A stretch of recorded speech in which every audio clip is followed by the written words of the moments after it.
మనం ఈ మధ్య తరచూ గూగుల్ డేటా సెంటర్ల గురించి వింటూ ఉన్నాం. దీంతో పాటు అన్ని రాష్ట్రాలు కూడా గూగుల్ డేటా సెంటర్లు ఏర్పాటు చేయడానికి ఇంట్రెస్ట్ చూపిస్తున్నాయి. ఎందుకంటే ఫ్యూచర్ మొత్తం ఏఐతోనే లింక్ అయి ఉంటుంది కాబట్టి. డేటా సెంటర్ల ఏర్పాటు చాలా అవసరం. కానీ భూమిపై డేటా సెంటర్ల కరెంటు ఖర్చు ఎక్కువగా ఉంటుంది. అలాగే కూలింగ్ సిస్టమ్ కోసం ఎక్కువగా కూడా నీరు అవసరం అవుతుంది. అందుకే సుందర్ పిచాయ్ గారు ఒక కొత్త ప్లాన్ వేశారు. ఈసారి అంతరిక్షంలోనే గూగుల్ డేటా సెంటర్ ను ఏర్పాటు చేస్తామంటున్నారు. How do we one day have data centers in space so that we can better harness the energy from the sun? That is 100 trillion times more energy than what we produce in all of Earth today. అప్పుడే దీనికి sun catcher అని చెప్పి పేరు కూడా పెట్టేశారు. ఇక space లో అయితే 24 గంటలు సౌర విద్యుత్ ఉంటుంది. అలాగే -డిగ్రీ ఉంటుంది కాబట్టి అక్కడ కూలింగ్ కోసం ప్రత్యేకంగా ఏం వాడాల్సిన అవసరం ఉండదు. సో ఖర్చు చాలా తక్కువగా ఉంటుంది. ఈ ప్రాజెక్టు కోసం గూగుల్ ప్లానెట్ ల్యాబ్ తో భాగస్వామ్యం కూడా చేసుకుందట.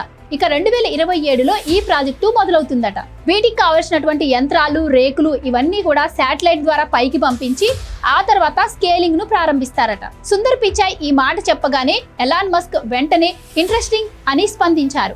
ఈయన ఇలా స్పందించడం వెనక పెద్ద కారణమే ఉందిలేండి.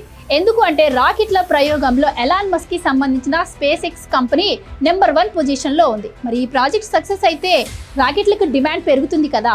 అసలు అంతరిక్షంలో ఈ ప్రాజెక్టు ఎలా సాధ్యం అని చెప్పి చాలా మందికి డౌట్స్ వస్తున్నాయి. ఇక దీంతో పాటు ఇది స్పేస్ లో ఉంటుంది కాబట్టి దీన్ని ఎవరైనా కంట్రోల్ చేయొచ్చా, లేదు కంట్రోల్ తప్పితే మరి శత్రు దేశాలు దీన్ని ఏమైనా హ్యాక్ చేసే అవకాశం ఉందా అన్న సందేహాలు కూడా చాలా మందికి వస్తున్నాయి. అలాగే 2030లో భారీ సోలార్ స్టోన్స్ రావచ్చు అంటున్నారు కనుక ఇది స్పేస్ బేసిక్ సర్వర్ ని ఢీకొడితే ఎలా అన్న సందేహాలు కూడా చాలా మందికి వస్తున్నాయి. దీనికి సంబంధించి కొన్ని డాక్యుమెంట్స్ లీక్ అయ్యాయి. వాటిల్లో కూడా ఇలాంటి భారీ ప్రాజెక్టులు అంతరిక్షంలో ఉన్న, భూమిపైన ఉన్న భారీ తుఫాన్ వస్తే మాత్రం మనుగడ సాగించడం కష్టమేనట. సో టెక్నాలజీ డెవలప్ అవుతున్న కొద్దీ ఎలాంటివైనా ఫేస్ చేయడానికి రెడీగా ఉండాలేమో.